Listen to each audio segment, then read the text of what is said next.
ഒരു കിഡ്നി സ്റ്റോണോ അല്ലെങ്കിൽ ഒരു യൂട്രൈൻ പ്രോബ്ലമോ ഒക്കെ ആയിട്ട് പലപ്പോഴും രോഗികൾ വന്ന് പറഞ്ഞ് സിംറ്റംസ് അവർ ഒരു ഗ്രൂപ്പ് ഓഫ് സിംറ്റംസ് ഇനി എൻ്റെ പ്രശ്നങ്ങൾ വയറിന് എന്തെങ്കിലും പ്രശ്നമുണ്ടോ, ഗ്യാസിൻ്റെ പ്രശ്നം, അയ്യോ ഡോക്ടറെ അത് പറയാൻ മറന്നുപോയി, ഭയങ്കര ബുദ്ധിമുട്ടാണ്. ഇനി ഇത് കൂടാതെ സ്ട്രക്ചറൽ ഡിഫക്ട്സ്.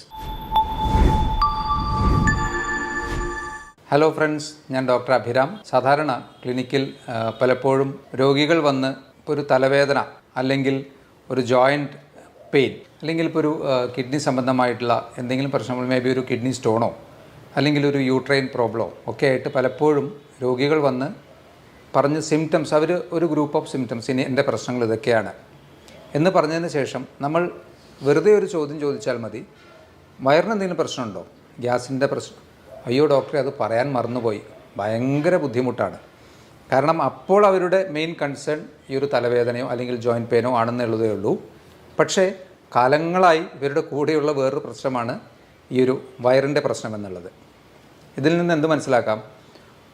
ഒട്ടുമിക്ക അസുഖങ്ങളുടെയും ഒരു മൂല കാരണം നമ്മുടെ ഒരു ഗട്ട് ഹെൽത്ത് അല്ലെങ്കിൽ വയറിൻ്റെ അവസ്ഥയിൽ വരുന്ന അല്ലെങ്കിൽ അപചയങ്ങൾ, ദഹന വ്യവസ്ഥയിൽ വരുന്ന പ്രശ്നങ്ങളായിരിക്കാം. നമുക്ക് ആലോചിച്ചാൽ അത് മനസ്സിലാവുന്നതാണ്. കാരണം നമ്മൾ കഴിക്കുന്ന ഭക്ഷണം ശരിയായ രീതിയിൽ അതിനെ ദഹിപ്പിക്കാനും അതിൽ നിന്ന് വേണ്ട പോഷകങ്ങളെ ശരീരത്തിന് വലിച്ചെടുക്കാനും അതിനെല്ലാം ശേഷം ബാക്കി വരുന്നവയെ കൃത്യമായി പുറന്തള്ളാനും കഴിഞ്ഞിട്ടില്ലെങ്കിൽ തന്നെ നമുക്ക് അസുഖങ്ങൾ സ്റ്റാർട്ട് ചെയ്യും. കാരണം എല്ലാം ബേസ് ചെയ്തിരിക്കുന്നത് ഈ ഒരു ഭക്ഷണവുമായി റിലേറ്റഡ് ആയിട്ടാണല്ലോ. ഭക്ഷണമില്ലാതെ, ന്യൂട്രിയൻറ്റ് റിച്ച് ആയിട്ടുള്ള ഭക്ഷണമില്ലാതെയും തീരെ ഭക്ഷണമില്ലാതെയൊന്നും നമുക്ക് ഒരുപാട് കാലം സർവൈവ് ചെയ്യാനും പറ്റില്ല. അത് അസുഖങ്ങളിലേക്ക് നയിക്കും. അപ്പോൾ എല്ലാത്തിൻ്റെ ഒരു ബേസിക് കാരണം ഇത് തന്നെ ആയിരിക്കാം. നിങ്ങൾക്ക് അധികമായി വയർ വന്ന് വീർക്കുന്നത് പോലെ, ഇടയ്ക്കിടയ്ക്ക് അധികമായ ഏമ്പക്കം, അതുപോലെ തന്നെ കീഴ്വായു, ഇതൊക്കെ അമിതമായി നിങ്ങളെ ബുദ്ധിമുട്ടിക്കുന്നുണ്ടെങ്കിൽ, അതുപോലെ കോൺസ്റ്റിപ്പേഷൻ, മലബന്ധം, ഡയറിയ, ചില അവസരങ്ങളിൽ ഡയറിയ, കഫം കലർന്ന മലം, ഇതൊക്കെ പോകുന്നുണ്ടെങ്കിൽ ഒരു സാധ്യത നിങ്ങൾക്ക് സിബോ, അധികം പഴക്കമില്ലാത്തൊരു ടെർമിനോളജിയാണ്, small intestinal bacterial overgrowth. നമ്മുടെ ചെറുകുടലിൽ വരുന്ന ബാക്ടീരിയകളുടെ, അതുതന്നെ മോശം ബാക്ടീരിയകളുടെ അധികമായ ഓവർ ഗ്രോത്ത് മൂലം വരാവുന്ന പ്രശ്നങ്ങൾ. ഇത് അത്ര സിമ്പിളായിട്ടുള്ളൊരു പ്രശ്നമല്ല, മാരകമായ പ്രശ്നങ്ങളിലേക്കും ഇത് നയിക്കാറുണ്ട്.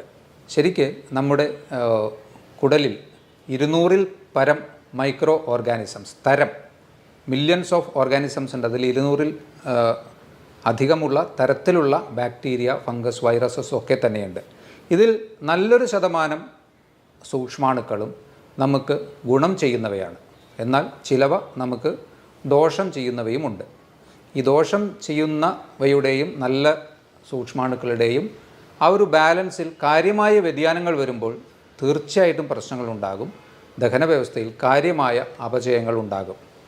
ഈ ഒരു സിബോ എന്ന ഒരു അസുഖവുമായി ബന്ധപ്പെട്ട് പറയാവുന്ന പ്രോബബിൾ ആയിട്ടുള്ള ചില കാരണങ്ങളെക്കുറിച്ച് നോക്കുമ്പോൾ, ഒരു കാരണം നമ്മുടെ ആസിഡിക് മീഡിയ, ശരിക്കും നമ്മുടെ സ്റ്റൊമക്കിൽ, ആമാശയത്തിൽ നല്ല ആസിഡ് സെക്രീഷൻ ഉണ്ട്. അതായത് ദഹനരസമായിട്ട് പുറപ്പെടുവിക്കുന്ന ആസിഡ് സെക്രീഷൻ ആമാശയത്തിൽ ഉണ്ട്. അതൊരു ഹൈഡ്രോക്ലോറിക് ആസിഡ് തന്നെയാണ്, കുറച്ച് വീര്യമുള്ള ആസിഡ് തന്നെയാണ്. അപ്പോൾ ഈ ആസിഡ് മീഡിയത്തിലെ കുറവ് വന്ന് അത് ആൽക്കലൈൻ മീഡിയത്തിലേക്ക് പോകുമ്പോഴാണ് ശരിക്കും പറഞ്ഞാൽ ഈ ഒരു ബാക്ടീരിയൽ ഓവർ ഗ്രോത്ത് കൂടുതലായിട്ട് വരുന്നത്. ശരിക്കും ആമാശയത്തിൽ നിന്ന് മുന്നോട്ട് പോകുന്നതിനനുസരിച്ചിട്ട് ദഹനത്തിൻ്റെ പ്രാഥമികമായിട്ടുള്ള നല്ലൊരു ഭാഗം നടക്കുന്നതും ആമാശയത്തിൽ വെച്ചാണല്ലോ. അതിനുശേഷം മെല്ലെ മെല്ലെ അത് അടുത്ത ഭാഗമായി ചെറുകുടൽ, വൻകുടൽ, അങ്ങനെ നീങ്ങിയാണല്ലോ അത് ഓരോരോ പോർഷനായിട്ട് പോകുന്നത്. അപ്പോൾ അതിലേറ്റവും കൂടുതലായിട്ട് അബ്സോർപ്ഷനൊക്കെ വരുന്നത് നമ്മുടെ ചെറുകുടലിൽ വെച്ചാണ്. അപ്പോൾ ഈ ആമാശയത്തിൻ്റെ, അതിന് ഹൈപ്പോക്ലോർഹൈഡ്രിയ എന്നാണ് പറയുന്നത്. അപ്പോൾ ഈ ആമാശയത്തിലെ pHൻ്റെ വാല്യൂ ആസിഡിക് മീഡിയം കുറഞ്ഞ് ആൽക്കലൈൻ ആവാനുള്ള കാരണം എന്തായിരിക്കും? പ്രൊബബിളായിട്ട് നമുക്ക് കുറച്ച് കാര്യങ്ങൾ അതിൽ പറയാവുന്നതാണ്. ഒന്ന്, അട്രോഫിക് ഗ്യാസ്ട്രൈറ്റിസ് എന്ന് പറയും. അതായത് ഈ ഒരു ആസിഡ് പ്രൊഡ്യൂസ് ചെയ്യുന്ന ഗ്രന്ഥികളുടെ കാലക്രമേണയുള്ള നാശം. അതിന് എടുത്തു പറയാവുന്ന ഒരു പ്രശ്നമായിട്ടുള്ളത് ഒന്ന്, ഓട്ടോ ഇമ്മ്യൂൺ അസുഖങ്ങൾ, ദഹന വ്യവസ്ഥയിൽ വരുന്ന ഓട്ടോ ഇമ്മ്യൂൺ അസുഖങ്ങൾ ഒരു കാരണമായിരിക്കാം.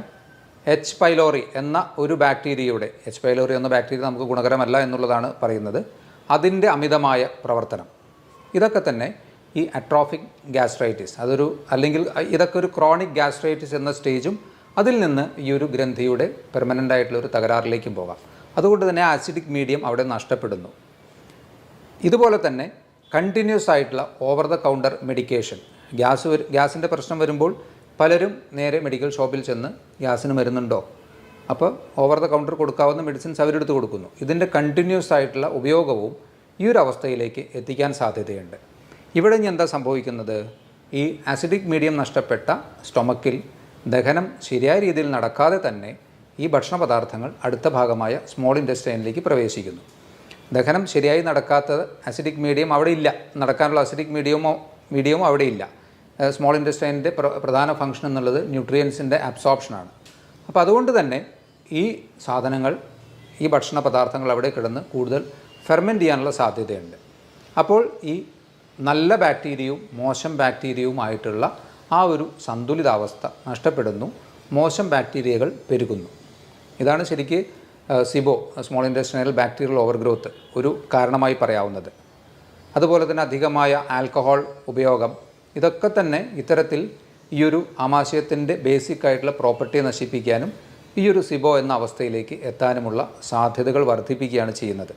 അപ്പോൾ ഇതിൻ്റെ കാരണങ്ങളിലൊന്ന് ഇപ്പോൾ ഓൾറെഡി പറഞ്ഞ ഈ 2 ബാക്ടീരിയകളുടെ പ്രപ്പോർഷനിൽ വരുന്ന മോശം ബാക്ടീരിയകളുടെ ഓവർ ഗ്രോത്ത്, 2 ഹൈപ്പോക്ലോർഹൈഡ്രിയ, അതായത് ആസിഡിക് മീഡിയം നഷ്ടപ്പെടുന്ന ഒരു പ്രശ്നം. മൂന്നാമതായി പറയാവുന്നത് ലോ മോട്ടിലിറ്റിയാണ്. അതായത് നമ്മുടെ വായിൽ നിന്ന് ഭക്ഷണം കഴിച്ച് അത് അവസാനം മലാശയത്തിലൂടെ അതിൻ്റെ വേസ്റ്റ് പ്രൊഡക്ട്സ് പുറത്തേക്ക് പോകുന്ന ആ ഒരു ടൈം ഫാക്ടറിൽ വരുന്ന വ്യതിയാനം, ഈ ഒരു ദഹന വ്യവസ്ഥ കുറച്ച് ലോ അല്ലെങ്കിൽ സ്ലോ ആകുന്നതിൻ്റെ ഭാഗമായിട്ടും കൂടുതൽ സമയം ഭക്ഷണ പദാർത്ഥങ്ങൾ കെട്ടി നിൽക്കാനും ഫെർമെൻറ്റഡ് ആവാനും ഈ ഒരു ബാക്ടീരിയയുടെ ഓവർ ഗ്രോത്ത് വരാനും സാധ്യതയുണ്ട്. ആൽക്കഹോളിൻ്റെ അബ്യൂസ്, അബ്യൂസ്, ഇത് രണ്ടും തമ്മിലുള്ള വ്യത്യാസം നിങ്ങൾ മനസ്സിലാക്കിയാൽ അതിലത്തെ പ്രശ്നം കഴിഞ്ഞു. പലരും അതിലേക്കൊരു ഡിപ്പെൻഡൻസിയിലേക്കോ അല്ലെങ്കിൽ ടു ഫ്രീക്വൻ്റ് ആയിട്ടുള്ള ആൽക്കഹോൾ കൺസംഷനിലേക്കോ പോകുമ്പോൾ ആൽക്കഹോൾ തീർച്ചയായിട്ടും കഴിക്കാതിരിക്കുക തന്നെയാണ് നല്ലത്. എന്നാലും അതിനെ മിനിമലൈസ് ചെയ്യാനും അതിനെ ലിമിറ്റ് ചെയ്യാനും പറ്റാത്തവർക്ക് ഈ ഒരു പ്രശ്നം വരാനുള്ള സാധ്യതകൾ കൂടുതലാണ്. ഇനി ഇത് കൂടാതെ സ്ട്രക്ചറൽ ഡിഫക്ട്സ്, അതായത് നമ്മുടെ ദഹന വ്യവസ്ഥയിൽ ഇൻറ്റസ്റ്റൈനിൽ പല ഭാഗത്തായി വരുന്ന ഫിസ്റ്റുലകൾ അല്ലെങ്കിൽ ഡൈവർട്ടിക്കുലം, പൗച്ച് പോലെയുള്ള ഭാഗങ്ങൾ, അതായത് ബാഗ് പോലെയൊക്കെ ഇതിൽ നിന്ന് പുറത്തേക്ക് തള്ളി നിൽക്കുന്ന ഭാഗങ്ങൾ ഒക്കെ തന്നെ അതിലൊക്കെ ഈ ഭക്ഷണ പദാർത്ഥങ്ങൾ നിന്നിട്ടും ഇത്തരത്തിലുള്ള ഒരു അവസ്ഥയിലേക്ക്, അത് സ്ട്രക്ചറൽ ഡിഫക്ട്സ് എന്ന് പറയാം, അതിലൂടെയും ഈ ഒരു സിബോ എന്ന അവസ്ഥയിലേക്ക് എത്താൻ സാധ്യതയുണ്ട്. ആർക്കൊക്കെയാണ് ഈ ഒരു അസുഖം വരാൻ കൂടുതൽ സാധ്യതയുള്ളത്? ഒന്ന്, ക്രമം തെറ്റിയിട്ടുള്ള ഭക്ഷണം കഴിക്കുന്നവർക്ക് തീർച്ചയായും സാധ്യതകൾ കൂടുതലാണ്. മെൻ്റൽ സ്ട്രെസ്സ് കൂടുതലുള്ളവർക്ക് സാധ്യത കൂടുതലാണ്. ഏജ് അഡ്വാൻസ് ചെയ്യുന്നതിനനുസരിച്ച്, ഏജ് കൂടുന്നതിനനുസരിച്ചിട്ട് ഈ ഒരു അസുഖത്തിനുള്ള ടെൻഡൻസി കൂടി വരുന്നു. ആൽക്കഹോൾ അബ്യൂസ്, ആൽക്കഹോൾ കൂടുതലായി കഴിക്കുന്നവർക്ക് വരാനുള്ള സാധ്യതകൾ കൂടുതലാണ്.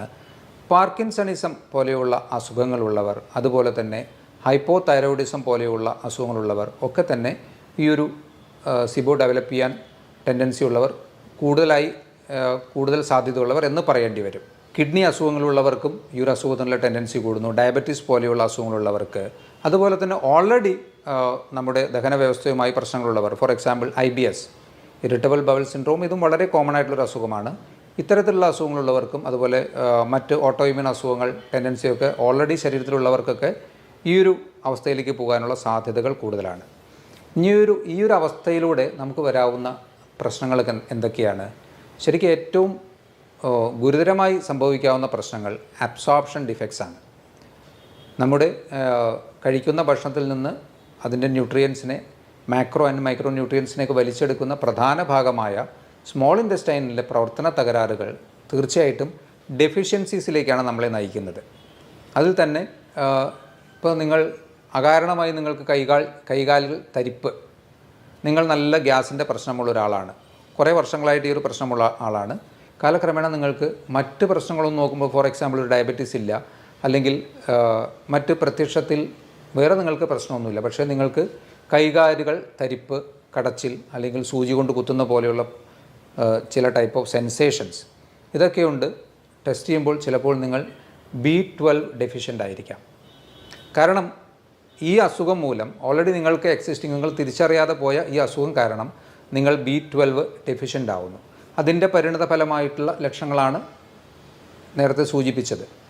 അതുപോലെ തന്നെ ഫാറ്റ് മെറ്റബോളിസത്തിൽ, പ്രോട്ടീൻ അബ്സോർപ്ഷനിലൊക്കെ ഡിഫക്ട്സ് വരാം. അയൺ അബ്സോർബ് ചെയ്യുന്നതിൽ ഡിഫക്ട്സ് വരാം. ഡെഫിഷ്യൻസീസ് ഈ ഒരു അസുഖത്തിൻ്റെ ഒരു വലിയ പ്രശ്നമാണ്. അതുമൂലം തന്നെ എന്തുണ്ടാകാം? വെയിറ്റ് റിഡക്ഷൻ ഉണ്ടാകാം. ന്യൂട്രിയൻസിനെ ശരിയായ രീതിയിൽ ശരീരത്തിന് അബ്സോർബ് ചെയ്യാൻ പറ്റുന്നില്ലെങ്കിൽ സ്വാഭാവികമായിട്ടും വെയിറ്റ് റിഡക്ഷൻ ഒരു ചാൻസ് ആണല്ലോ. അപ്പോൾ വെയിറ്റ് റിഡക്ഷനുള്ള സാധ്യതകൾ കൂടുന്നു.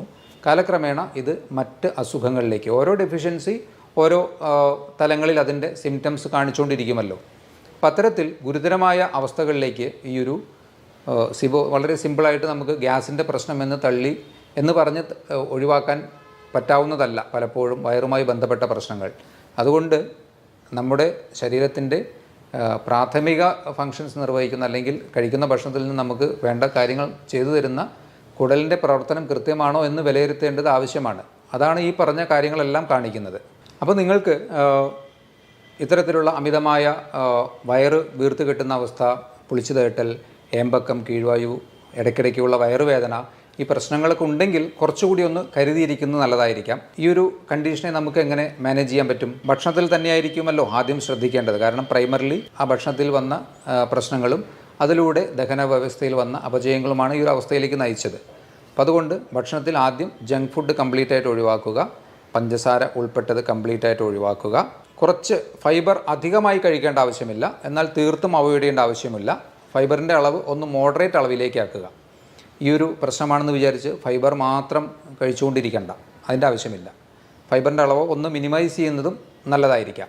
ആൽക്കഹോൾ യൂസ് ഉണ്ടെങ്കിൽ കംപ്ലീറ്റ് സ്റ്റോപ്പ് ചെയ്യുക. സ്മോക്കിംഗ് ഉണ്ടെങ്കിൽ അത് കംപ്ലീറ്റ് സ്റ്റോപ്പ് ചെയ്യുക. അതുപോലെ തന്നെ ഇപ്പോൾ ഒഴിവാക്കേണ്ട കാര്യങ്ങൾ നമുക്ക് മനസ്സിലായി. ഇനി നിങ്ങൾക്ക് വയറിൻ്റെ ദഹന വ്യവസ്ഥയെ എപ്പോഴും സഹായിക്കുന്ന ഘടകങ്ങളാണ് പ്രോബയോട്ടിക്സ്. അതായത് നല്ല ബാക്ടീരിയകൾ ഉണ്ടാക്കാൻ കഴിവുള്ളതും അത് ഉൾപ്പെട്ടതുമായിട്ടുള്ള ഭക്ഷണങ്ങൾ. അതിൽ പ്രോബയോട്ടിക് ആയിട്ടുള്ള ഇപ്പോൾ കേട് പോലെയുള്ള ഇതൊക്കെ നമുക്ക് അവൈലബിൾ ആണ്. അല്ലെങ്കിൽ നിങ്ങൾക്ക് വീട്ടിൽ തന്നെ നല്ല ബാക്ടീരിയകളെ ഉണ്ടാക്കാൻ കഴിയുന്ന ചില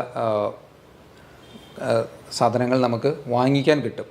അതിനെ നിങ്ങൾക്ക് അതിലെ ഇൻസ്ട്രക്ഷൻസ് അനുസരിച്ച് പ്രിപ്പയർ ചെയ്ത് അതിൽ മില്യൺസ് ഓഫ് ബാക്ടീരിയ പെർ ഇത്ര ml എന്ന ഒരു കണക്കിൽ നമുക്ക് ഉണ്ടാക്കാൻ പറ്റും. അത് കഴിക്കുന്നത് തീർച്ചയായിട്ടും ഇത്തരത്തിലുള്ള പ്രത്യേകിച്ച് ഓട്ടോഇമ്യൂൺ ടെൻഡൻസികളോ അല്ലെങ്കിൽ ഇതുപോലുള്ള സിബോ പോലെയുള്ള അസുഖങ്ങളൊക്കെ ഉള്ളവർക്ക് നല്ല രീതിയിൽ ഗുണം ചെയ്യുമെന്നുള്ളതാണ്. അപ്പോൾ അതൊന്ന് നോക്കി നിങ്ങൾക്ക് ആ രീതിയിൽ ചെയ്യാവുന്നതാണ്. തൈര് പോലെയുള്ള ഭക്ഷണങ്ങളൊക്കെ നമുക്ക് ഭക്ഷണത്തിൽ ഒരു മോഡറേറ്റ് ലെവലിൽ ഉൾപ്പെടുത്താം. അതുപോലെ സിട്രസ് ഫ്രൂട്ട്സ് ഫെർമെൻറ്റ് ചെയ്യാനും അതുപോലെ നല്ല ബാക്ടീരിയകളെ നല്ല രീതിയിൽ ബാക്ടീരിയകളെ ഉണ്ടാക്കാൻ കഴിയുന്ന ഒരു മോഡറേറ്റ് അളവിലുള്ള സിട്രസ് ഭക്ഷണങ്ങൾ തീർച്ചയായിട്ടും കഴിക്കാവുന്നതാണ്. ഇനി നിങ്ങൾക്ക് ഒട്ടുമിക്ക ആൾക്കാരും പറയും പയറുവർഗ്ഗങ്ങൾ കഴിച്ചാലാണ് പ്രശ്നം, പരിപ്പ് വർഗ്ഗങ്ങൾ കഴിച്ചാലാണ് പ്രശ്നം. പലപ്പോഴും അത് തന്നെയാണോ പ്രശ്നം എന്ന് ഒന്ന് കൺഫേം ചെയ്യുന്നത് നല്ലതായിരിക്കാം. അതിന് നമുക്ക് എലിമിനേഷൻ മെത്തേഡ് ഉപയോഗിക്കാം. ഇപ്പോൾ നിങ്ങൾക്ക് പ്രശ്നം എന്ന് തോന്നുന്ന ഭക്ഷണങ്ങളിൽ നിന്ന് നിങ്ങൾ ഒരു മാസം കംപ്ലീറ്റ് ആയിട്ട് അതിനെല്ലാം സ്റ്റോപ്പ് ചെയ്ത് വയ്ക്കുക. അപ്പോൾ നിങ്ങളുടെ അവസ്ഥ എന്താണെന്ന് നോക്കുക. ആ സമയത്ത് നിങ്ങൾക്ക് നല്ല ആശ്വാസം കിട്ടുന്നുണ്ടെങ്കിൽ തീർച്ചയായും ആ ഒരു ഗ്രൂപ്പ് ഓഫ് ഭക്ഷണങ്ങളിൽ ചിലത് നിങ്ങൾക്ക് പ്രശ്നമായിരുന്നു എന്ന് ഉറപ്പായി അല്ലേ. ഇനി എല്ലാം പ്രശ്നമാണോ എന്ന് പറയുന്നത് എങ്ങനെ നമുക്ക് റീടെസ്റ്റ് ചെയ്യാം? ഓരോന്നായിട്ട് 1-2 ദിവസം വെച്ച്, ഇപ്പോൾ പരിപ്പാണ് നിങ്ങൾക്ക് പ്രശ്നമെങ്കിൽ പരിപ്പ് ഒരു മാസം ഒഴിവാക്കി, ഒരു മാസം കഴിഞ്ഞ് പരിപ്പ് ഉൾപ്പെട്ട ഒരു ദാൽ കറി പോലെയുള്ളത് 2 ദിവസം കഴിച്ചു നോക്കുക. നിങ്ങൾക്ക് സിവിയർ ആയിട്ടുള്ള സിംറ്റംസ് വീണ്ടും റീസ്റ്റാർട്ട് ചെയ്യുകയാണെങ്കിൽ നിങ്ങൾക്ക് ഏകദേശം ഉറപ്പിക്കാം ആ പരിപ്പ് ഒരു പ്രശ്നമായിരുന്നു എന്നുള്ളത്. അപ്പോൾ അത് ഒഴിവാക്കാം. എല്ലാം ഒഴിവാക്കണ്ട. അപ്പോൾ എല്ലാം ഒഴിവാക്കുമ്പോൾ വരുന്നൊരു പ്രധാന പ്രശ്നം നമുക്ക് ഡെഫിഷ്യൻസീസ് അതുകൊണ്ട് തന്നെ വരുമല്ലോ. ഇപ്പോൾ ഒരു വെജിറ്റേറിയൻ ഡയറ്റ് ചെയ്യുന്ന ഒരാളാണെങ്കിൽ അയാൾക്ക് പരിപ്പ് പയറുവർഗ്ഗങ്ങളൊക്കെയാണ് അയാളുടെ മെയിനായിട്ടുള്ള പ്രോട്ടീൻ്റെ ഒരു സോഴ്സ്. അപ്പോൾ അത് കംപ്ലീറ്റ് ആയിട്ട് ഒഴിവാക്കി കഴിഞ്ഞാൽ അയാളുടെ മസിൽസ് വീക്കാവും, അയാൾക്ക് ജനറലായിട്ടൊരു ഫെറ്റീഗ് ഉണ്ടാവും. അപ്പോൾ അത്തരത്തിലൊരു മെത്തേഡിലേക്ക് പോകണ്ട. നിങ്ങൾക്ക് പറ്റാത്തത് ഏതാണെന്ന് നിങ്ങൾക്ക് ഈ ഒരു എലിമിനേഷൻ മെത്തേഡിലൂടെ കണ്ടുപിടിക്കാൻ പറ്റും. ഇതിനെല്ലാം ഉപരി ശരിക്കും പറഞ്ഞാൽ ഫാസ്റ്റിംഗ് നല്ലൊരു ഓപ്ഷനാണ്. ഇൻ്റർമീഡിയറ്റ് ഫാസ്റ്റിംഗ് നല്ലൊരു ഓപ്ഷനാണ്. പ്രത്യേകിച്ച് ക്രോണിക് ആയിട്ടുള്ള അസുഖങ്ങൾക്കും ഓട്ടോഇമ്യൂൺ അസുഖങ്ങൾക്കും ഇതുപോലെ വയർ സംബന്ധമായിട്ടുള്ള പ്രശ്നങ്ങൾക്കൊക്കെ തന്നെ ഫാസ്റ്റിംഗ് നല്ല രീതിയിൽ വ്യത്യാസം തരുന്നു. അതിൽ നിന്ന് നമുക്ക് വീണ്ടും മനസ്സിലാക്കാം നമ്മുടെ ദഹന വ്യവസ്ഥയാണ് പ്രാഥമികമായി എല്ലാത്തിൻ്റെയും അടിസ്ഥാന അസുഖങ്ങളുടെ കാരണം. കാരണം ഫാസ്റ്റിങ്ങിലൂടെ നിങ്ങൾക്ക് വയറിന് ആശ്വാസം കിട്ടുന്നു, അതിനോടൊപ്പം തന്നെ മറ്റ് അസുഖങ്ങൾക്കും വ്യത്യാസം കിട്ടുന്നു. ഇൻ്റർമീഡിയറ്റ് ഫാസ്റ്റിംഗ് ഇത്തരത്തിലുള്ള അസുഖങ്ങൾക്കൊന്ന് പരീക്ഷിച്ച് നോക്കാവുന്നതാണ്. ഇത്രയും കാര്യങ്ങൾ ഒന്ന് ഈ ഒരു സിബോവുമായി അറിഞ്ഞിരിക്കുക. ഡെഫിഷ്യൻസീസ് വരുന്നുണ്ടെങ്കിൽ അതുപോലെ അൺഇൻറ്റൻഷണൽ, നമ്മൾ ആലോചിക്കാതെ മറ്റ് കാരണങ്ങൾ അകാരണമായി വരുന്ന വെയിറ്റ് ലോസ് ഉണ്ടെങ്കിലൊക്കെ തന്നെ നിങ്ങൾ തീർച്ചയായിട്ടും ഒന്നുകൂടി ശ്രദ്ധിക്കുകയും ഒരു ഡോക്ടറുടെ കൃത്യമായ നിർദ്ദേശങ്ങൾ സ്വീകരിക്കുകയും ചെയ്യേണ്ടതാണ്. ഇതുപോലുള്ള മറ്റൊരു ടോപ്പിക്കുമായി വീണ്ടും കാണാം. ബൈ.